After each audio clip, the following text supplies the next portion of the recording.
नमस्कार, प्रणाम, सत श्री अकाल, जय श्री राम, हर हर महादेव। मैं इलेक्शन का जो रिजल्ट्स आने के बाद ये पहला वीडियो बना रहा हूँ।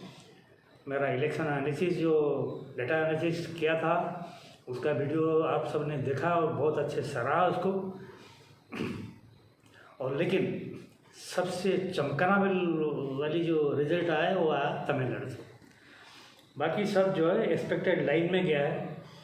और तमिलनाडु से जो रिज़ल्ट आया है उसको सिर्फ एक रेटिंग एजेंसी, वो polling agency Axis My India, Pradeep Gupta ji का, वो पूरा एक्यूरेट प्रेडिक्शन किया था।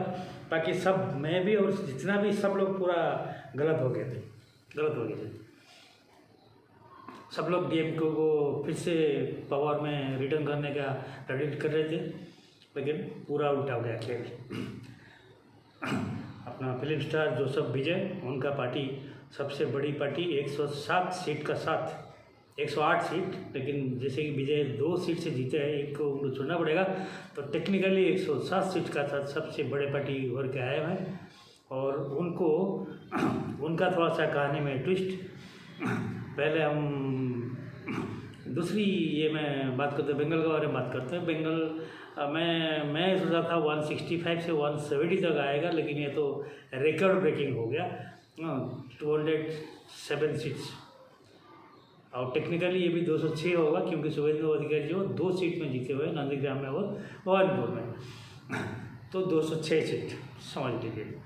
और मेरा वीडियो में ये बोला था कि शुभेंदु अधिकारी भवानीपुर में दीदी को कम से कम 10 से 12 हज़ार वोट से हराएंगे, लेकिन ये तो वोट का डिफरेंस मार्जिन जो 15,000 हो गया।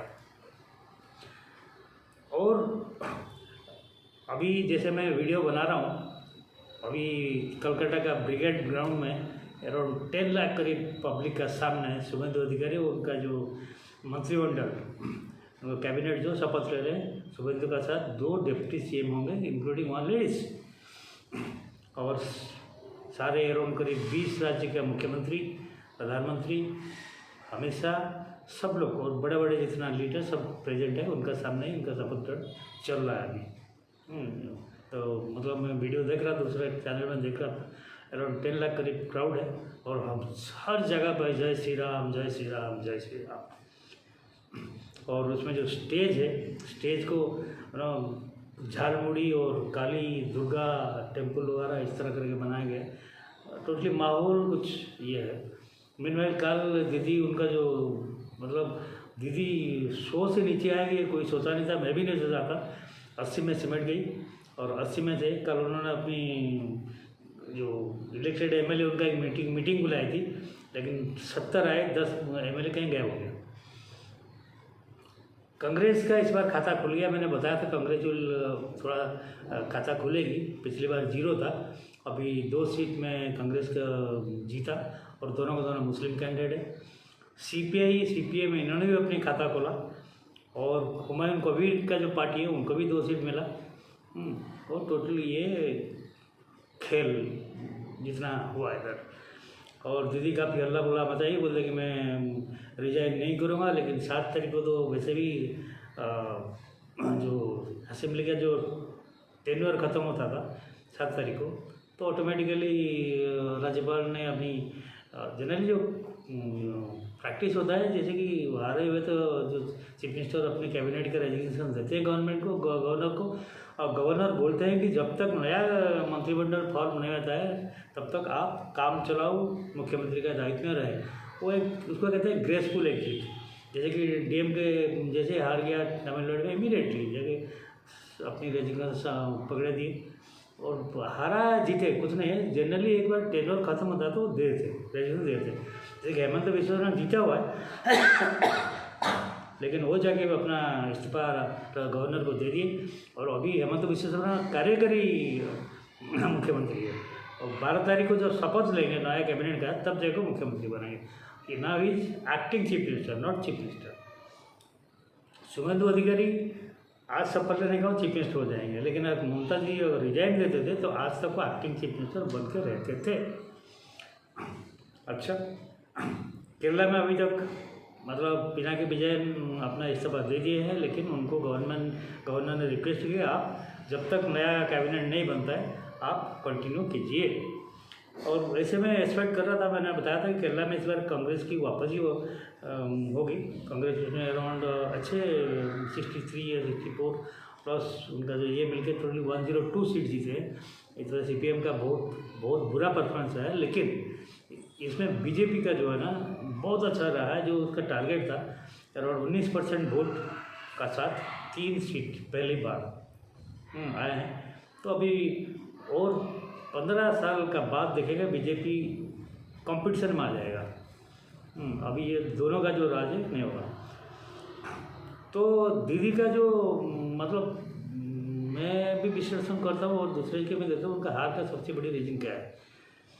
एक उनका पास कोई एजेंडा था नहीं। ये मैंने 15 ईयर्स ऑफ टोटली मिसरूलन, गुंडागर्दी, सिंडिकेट, तोलाबाजी, छापा वोटिंग में जीती थी। मैं छापा वोटिंग बताया था छापा वोटिंग क्या होता है। जो आदमी मर गया है उनका आत्मा लोग आके स्वर्ग से आके भी वोट डाल के जाए थे। बांग्लादेशी आप देखा हुआ कितना घुसपैठिया बांग्लादेशी और बांग्लादेश बॉर्डर पे जाके जमा हुए हैं और बांग्लादेश गवर्नमेंट बोलते है कि मैं उनको लूँगा नहीं। और टोटली बांग्लादेश का जो बॉर्डर है अराउंड 4000 किलोमीटर इंडिया को जैसे त्रिपुरा, मेघालय, आसाम, वेस्ट बंगाल कवर करता है। वो बॉर्डर जो एरिया है उसमें जो वेस्ट बंगाल में करीब 400 किलोमीटर का एरिया है। और दीदी कलकत्ता हाईकोर्ट के आदेश के बावजूद भी BSF को ज़मीन नहीं दी तो फेंसिंग नहीं हो पाई है। जहाँ से कैटल स्मगलिंग, लड़की स्मगलिंग, बांग्लादेश से बहुत लड़के लोग आते हैं यहाँ पर धंधा करने के लिए, और वुमेन स्मगलिंग बहुत होता है। और यहाँ पर तो जानते हैं इंडिया में इतने हम लोग ईमानदार है कि 8-10 हज़ार देंगे तो इमीडिएटली आधार कार्ड से वोटर कार्ड से सब बन जाएगा। बहुत आसान है, हम लोग बहुत ईमानदार हैं, बन जाता है। दीदी ये काम करके अपनी वोट बैंक बढ़ा दी थी, लेकिन अब टोटली एक्सपोज हो गया। दूसरी बात एक्चुअली जब दीदी को जो इलेक्शन कैंपेन करने का था उस टाइम वो इलेक्शन कैंपेन नहीं कर रही थी। उस टाइम पर सुप्रीम कोर्ट में कैंपेन कर रही थी SIR का खिलाफ, और चीफ इलेक्शन कमिश्नर का साथ में गुत्थम गुत्थम कर रही थी। अभी रो रही है, अभी बोल रही है कि जयमाल बख्शी जो सुप्रीम कोर्ट का उन्होंने एक रिमार्क दिया था, ऑर्डर में नहीं था, रिमार्क दिया था कि ये जो 27 लाख वोटर जो डाउटफुल वोटर है, जो 19 ट्रिब्यूनल बनाया गया है, और ट्रिब्यूनल में तब तक जो भी 2-3 हज़ार नाम जुड़े लास्ट तक, बाकी उन्होंने बोला कि बाकी अगली बार वोट देंगे, इस बार वोट मिस करेंगे। सुप्रीम कोर्ट अपनी जजेस को लगाया, कलकत्ता हाई कोर्ट से लेकर उड़ीसा से, झारखंड से लेकर जजेस को लगाया SIR कंप्लीट करने के लिए। और जो ट्रिब्यूनल बनाए टोटली 6 ट्रिब्यूनल ही बन पाए, क्योंकि ना दीदी हैज़ टू प्रोवाइड बेसिकली एक स्टेट गवर्नमेंट को अपना इंफ्रास्ट्रक्चर प्रोवाइड करने का था। उन्होंने टोटल कोऑपरेट नहीं किया, अपनी कोई अफसोस नहीं दिए, मजबूरन सुप्रीम कोर्ट को जज भेज के SIR करना पड़ा, कुछ नहीं दिया। एब्सोल्युटली स्टेट का मशीनरी कुछ नहीं दे, सब कुछ इलेक्शन कमीशन को दूसरी राज्य से लेना पड़ा। और 2 बार में इलेक्शन कराया 2 फेज में, और टोटली 2.5 लाख करीब सेंट्रल फोर्स लगा दिए। दीदी को हिलने का मौका नहीं मिला। दूसरी बात है कि जब वो दीदी SIR का खिलाफ इलेक्शन कैंपेन कर रही थी, बीजेपी अपनी इलेक्शन कैंपेन प्रचार कर रही थी, तो इसी लॉस्ट मोस्ट वैल्यूएबल टाइम। दूसरी बात है कि इनका दीदी का कुछ जैसे भवानपुर में दीदी का अच्छा वोट बैंक है, लेकिन भवानपुर दीदी हार गई। मैं जो बता रहा, मैं प्रेडिक्ट किया गया था जो राजस्थानी मरोड़ी जो है ना, गुजराती है, राजस्थानी मरोड़ी जो है उसमें अच्छा खासा 10-12% का पॉपुलेशन वहाँ है, वो वोट दीदी को रहती है। ये मोहा मचरा जो उनका जो थोड़ा बड़ोली है, सयानी घोष, मैं बता रहा हूँ क्या, मोहा मचरा ने दे दिया कि ये 2 अगर बीजेपी आएगा तो 2 गुजराती आके यहाँ पर राज करेंगे, गुज्जू को घुसने नहीं देने का। देखा तो भवानीपुर सीट में वही 10-12% गुजराती मेरोडी भरे हुए हैं। और उन्होंने जो हालांकि बाद में अपना रिमार्क वापस लिया, लेकिन डैमेज तो हो चुका था, क्योंकि आउटसाइडर्स जो टैग दे रहे थे बीजेपी का आउटसाइडर, देखा तो इनका शत्रुघ्न सिन्हा हो, कीर्ति आजाद हो, वो बड़ौदा से ईशू पठान जो क्रिकेटर को उसको ला के बरहमपुर में अधीर रंजन चौधरी को हराया। आउटसाइडर तो ये ममता जी खुद लेकर आई है, बहुत खुद लेकर आई है। और बाकी गुजराती जरा महात्मा गांधी, पटेल, ये सब मोरारजी भाई, ये सब तो गुजराती थे ना। हाँ, तुम उनको तो पूजा करते हो, तो फिर गुज्जू में क्या हो गया तुम। ये सब ये ममता का जो है ना, ये बहुत बड़ा इफेक्ट किया एक्चुअली। जब मुस्लिम पोलराइजेशन हुआ तो हिंदू का भी उसको कहता है रिवर्स पोलराइजेशन हुआ। दूसरी बात है सयानी घोष, उसने एक स्टेटमेंट दी थी कि गाना वाना गाई कुछ, मेरा आंख में काबा दिल में मदीना, काबा मदीना करके सोचा कि चलो मुस्लिम वाले खुश हो जाएगा। मुस्लिम बस वो तो वैसे भी तुम अगर गाना नहीं गाते थे तो भी मुस्लिम वोट आपको मिलने का था, फिर मुस्लिम को और चढ़ाने की क्या जरूरत है। तो योगी जी ने आया, योगी जी ने एक भाषण दिया, बोला कि हम भारत में कहीं कोई काबा मदीना बनने नहीं देंगे, हम भारत में दुर्गा की काली के प्रदेश बना कर रखेंगे। उसमें भी रिवर्स पोलराइजेशन हुआ। तो बहुत सारे फैक्टर हैं। और दूसरी बात तो और एक देखिए, अब अगर वेस्ट बंगाल का मैप देखेंगे और बांग्लादेश का मैप देखेंगे जो बॉर्डर एरिया है, जब बांग्लादेश का पिछली बार इलेक्शन हुआ था, दूसरी बात है कि बीजेपी ने एक नैरेटिव चला दिया, अगर बीजेपी नहीं आई तो वेस्ट बंगाल एक दिन मिनी बांग्लादेश हो जाएगा, जो बांग्लादेश में हिंदुओं का साथ तो इधर भी होगा, चल गया नैरेटिव। देखिए बांग्लादेश का और वेस्ट बंगाल का बॉर्डर देखिए, जब बांग्लादेश में इलेक्शन हुआ तो जो बीएनपी पार्टी जो है ना, वो बांग्लादेश का ईस्टर्न साइड, उस साइड में ज़्यादा सीट जीता है, लेकिन जो इंडिया का जो बॉर्डर है, बॉर्डर का साइड में ज़्यादा जमात वाले जीते, जो सेपरेटिस्ट मेंटेलिटी वाले जमात वाले ज़्यादा जीते हैं। सेम है, अगर इस तरफ देखोगे, इंडिया के साइड में देखोगे, जो बांग्लादेश बॉर्डर का जो ये है, नॉर्थ बंगाल से लेकर सिलीगुड़ी कॉरिडोर से नीचे तक देखेंगे, बांग्लादेश का जो है चिकन नेक टाइप है, वहाँ देखेगा तो जो बॉर्डरिंग, बांग्लादेश का बॉर्डरिंग जो एरिया है उसमें दीदी का टीएमसी का ज़्यादा जीत है, और विजय वाला बाकी वहाँ से टोटली स्विप के इस साइड में। अगर आप ये वेस्ट साइड में आएंगे तो आप मैप देखने से पता चल जाएगा। कभी नहीं तो मैं अगर ऑफिस में वीडियो, आज मैं वीडियो घर से बना रहा हूँ, अगर कोई ऑफिस में ऐसे बना हुआ तो मैं दिखा दूँगा।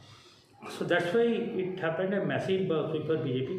और टेक्निकली देखिए, अब देखिए मतलब कलकत्ता, जो अंग्रेज वाले ना, उन्होंने कलकत्ता को अपनी राजधानी बनाए थे, क्योंकि उन्होंने जब बैटल ऑफ पलासी 1757 में जब सिराजुद्दौला का साथ हुआ था, जब फेमस मिर्जाफर ने गद्दारी की और लॉर्ड क्लाइव इसको हराया, और बाद में कलकत्ता को अपनी कैपिटल बनाया था। बाद में जब लॉर्ड डेलहाउसी या लॉर्ड बेंटिंग के टाइप में वो कलकत्ता से दिल्ली शिफ्ट हुआ। तो after that became a very famous cultural centre, जैसे रविंद्रनाथ टैगोर आए, नोबेल प्राइज लिए लिटरेचर में, बंकिम दा, रामचंद्र कृष्ण परमहंस, विवेकानंद, जतेंद्र बोस, नेताजी सुभाष बोस, ये सब बहुत कल्चरल एंड फ्रीडम, जो वंदे मातरम वहीं से निकला, ऑल दिस मूवमेंट्स से जुड़े हुए। श्याम प्रकाश मुखर्जी जो 1951 में जब पहली बार इलेक्शन हुआ था, जनरल इलेक्शन, तब जनसंघ, जो बीजेपी का पहला नाम जनसंघ था, उन्होंने 3 सीट जीता था। 3 में से 2 वेस्ट बंगाल की थी, जिसमें श्याम प्रसाद मुखर्जी एक थे। ये है, तो they are very Dissing traditionally Dissing ये।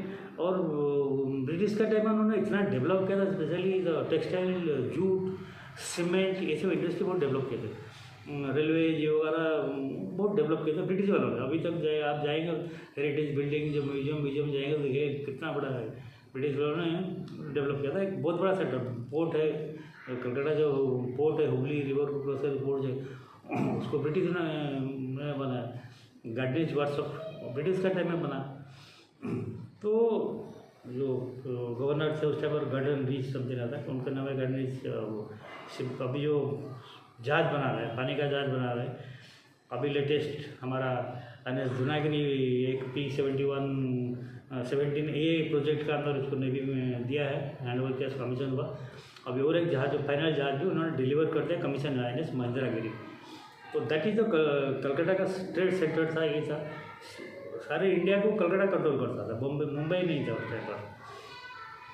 तो जैसे कम्युनिस्ट वाला है, तब शुरू हो गया दैट जिंदाबाद मुर्दाबाद कल्चर, और फैक्ट्रियाँ बंद होना शुरू हो गई, तो दादा बटी लेना शुरू कर दिए, धीरे धीरे फैक्ट्री वगैरह धीरे धीरे शिफ्ट होना शुरू हो गई।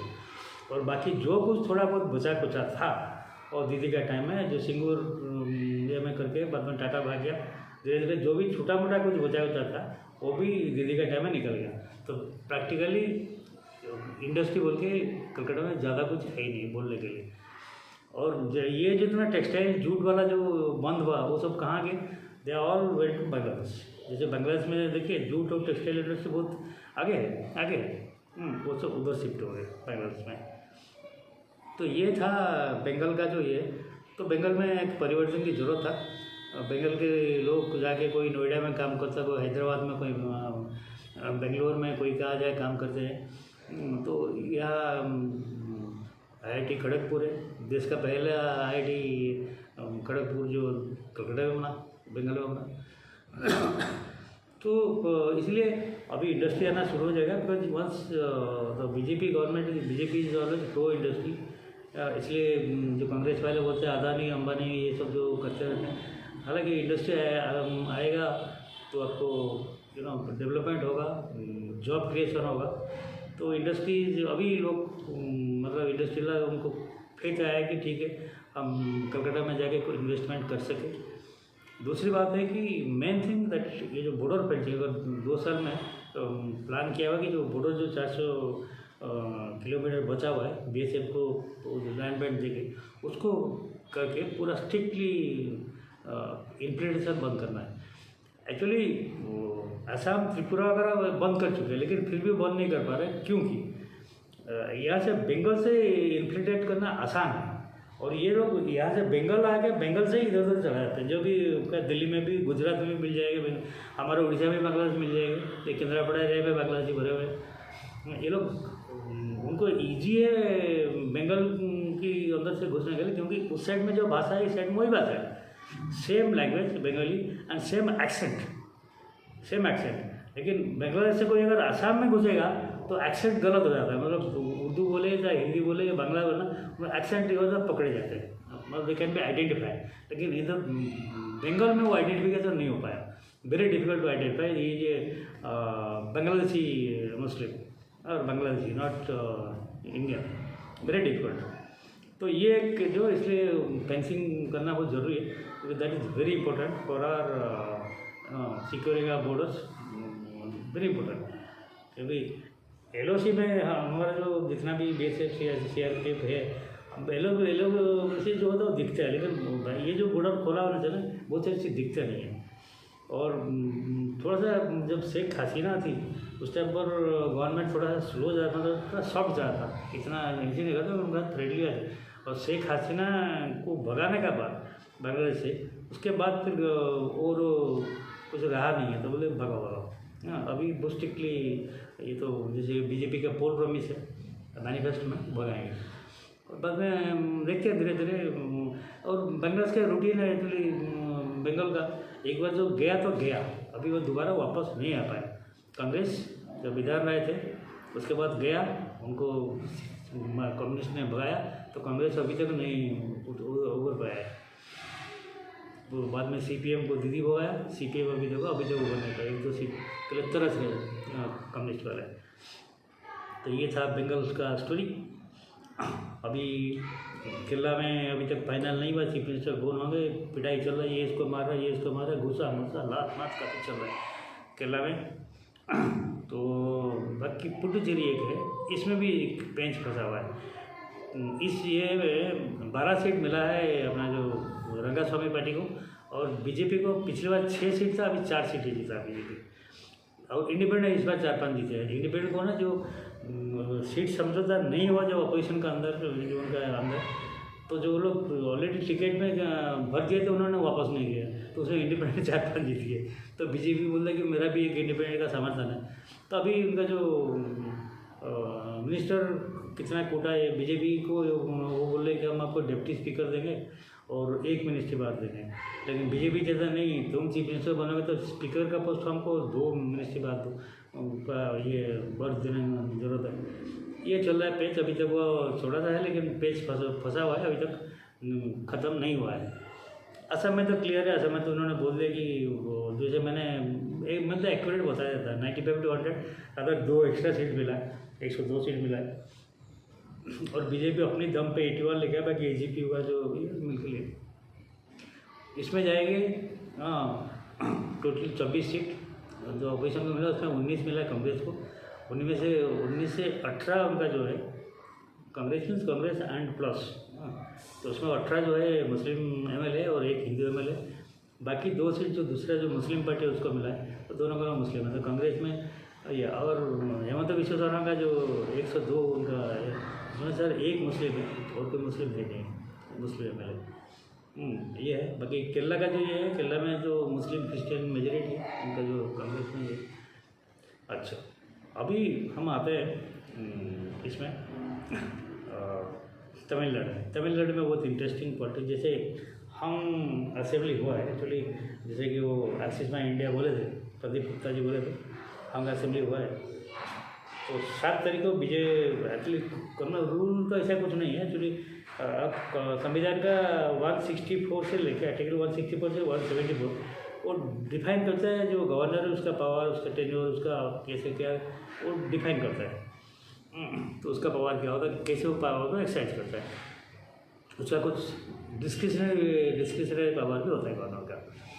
तो जनरली क्या करते हैं गवर्नर जनरली जो लार्जेस्ट पार्टी होता है जनरली, कहीं लिखा नहीं है संविधान में, कहीं लिखा नहीं है। संविधान में लिखा है कि गवर्नर अपने विवेक का मुताबिक डिसीजन लेगा कि जिसको इन्वाइट करेगा क्या वो उसका पास संभव होगा कि उसका पास पूरे बहुमत है कि फ्लोर टेस्ट में बहुमत साबित कर पाएगा ना गिर जाएगा।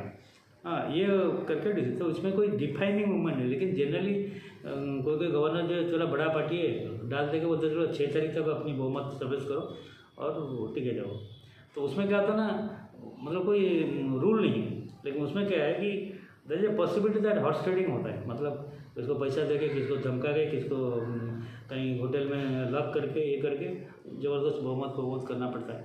तो लड़ने वाले ने पहले से शुरू से ही तुम बहुमत की जुगाड़ करो और आ जाओ। विजय जी उन्होंने 2 बार जाके, तीसरी बार कल उनको गवर्नर ने चिट्ठी दिया, उनको एक्सेप्ट किया। उनको पहले इमीडिएटली जैसे कि रिजल्ट डिक्लेयर हुआ तो कांग्रेस ने 5 सीट, कांग्रेस डीएम का साथ मिल के जोड़ा।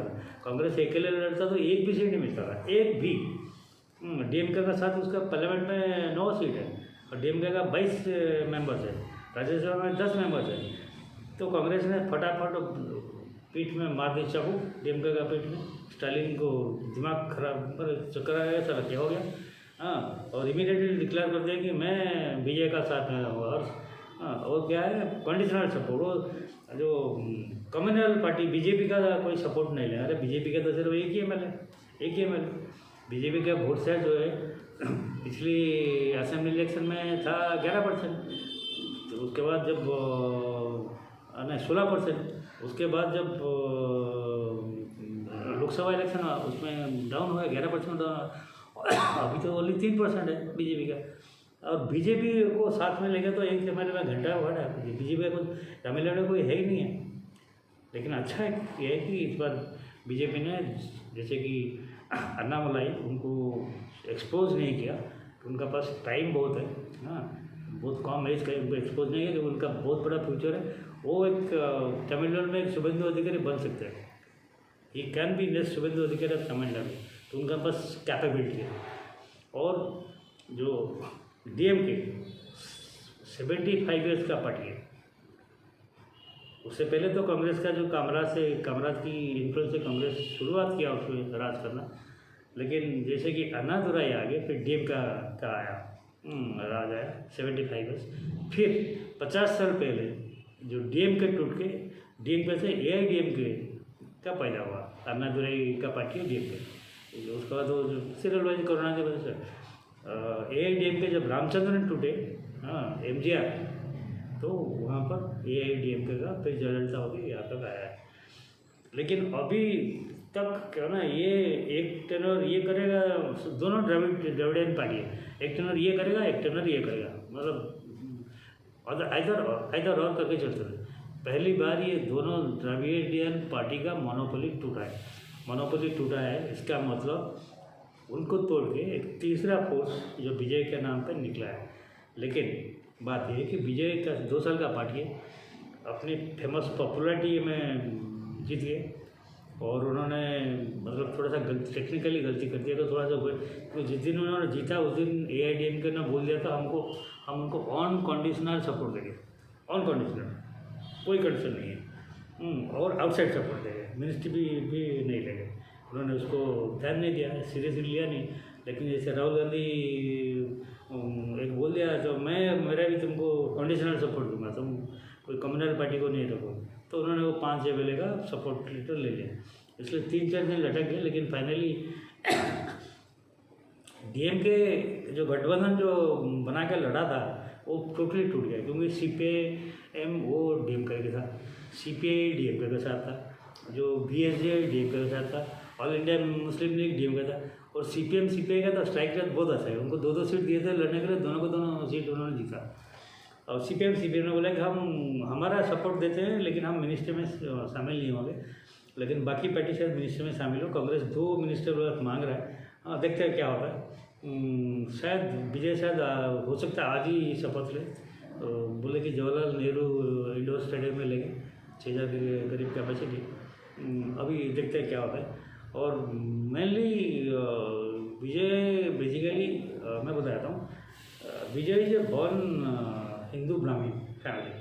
उनका पिताजी और माताजी दोनों ब्राह्मण थे। विजय जब बचपन में उनका पिताजी गुजर गए, और उनका मदर जो रीमैरेज किए, जो अभी जो विजय का जो पिताजी है जो रीमैरेज किए, वो कट्टर क्रिश्चियन है, चर्च वाले। तो इसलिए जो ये पार्टी में सुना जाए कि चर्च का भी काफ़ी फंडिंग विजय के लिए हुआ है। तो विजय तीसरी पार्टी हो गया हुआ है। तो लेकिन डिपेंड करता है उनका गवर्नेंस, क्योंकि उन्होंने इतने प्रॉमिस किया है, मतलब हर लड़की को शादी का टाइम में 8 ग्राम सोना और बहुत सारी ऐसे प्रॉमिस किए, जो is very difficult to keep those promises. Then दूसरी बात है कि उनको अपनी सेकुलर इमेज भी इंटैक्ट रखना है, मतलब कभी मुस्लिमों को भी दे दिया, कुछ अपीजमेंट वगैरह कर दिया, तो फिर उनका जो ये डाउन होगा, इमेज डाउन होगा। तो ये 6 महीना 1 साल बहुत क्रूशियल है विजय के लिए। लेकिन डीएमके ने बोला ठीक है, हम अच्छी बात है, हम ऑपरेशन में बैठेंगे और कंस्ट्रक्टिव सपोर्ट ज़रूर देंगे। तो यहाँ तक अभी देखते हैं आगे क्या होता है। मैं यहीं पर आज की वीडियो ख़त्म करता हूँ। नमस्कार है, जय हिंद, जय भारत, भारत माता की जय।